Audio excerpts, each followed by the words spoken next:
பட்ஜெட்டில் பணி நிரந்தரம் அறிவிக்காததால் பகுதி நேர ஆசிரியர்கள் ஏமாற்றம் அடைந்துள்ளனர்.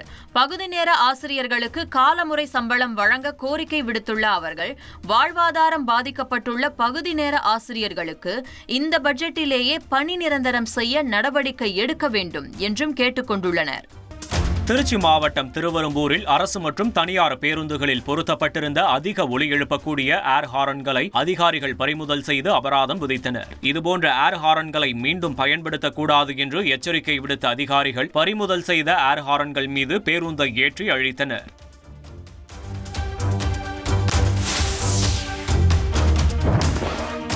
பல்லாவரம் வாரசந்தையில் சுகாதாரமற்ற முறையில் தயாரிக்கப்பட்ட உணவுப் பொருட்கள் மற்றும் காலாவதியான பொருட்களை உணவு பாதுகாப்புத்துறை அதிகாரிகள் பறிமுதல் செய்தனர். வாரச்சந்தையில் திடீரென ஆய்வு மேற்கொண்ட அதிகாரிகள் நிறம் அதிகமாக இருந்த பொருட்களையும் சுகாதாரமற்ற முறையில் தயாரிக்கப்பட்ட உணவுப் பொருட்கள். சார், என்னோட ரெசிக்னேஷன் எதுக்கு? நானே ஜாப்ஸ் உருவாக்கி பாஸ் ஆகலாம்னு இருக்கேன். எப்படி? பாஸ்வாலா பி தி பாஸ் பறிமுதல் செய்ததுடன் வியாபாரிகளையும் எச்சரித்தனர்.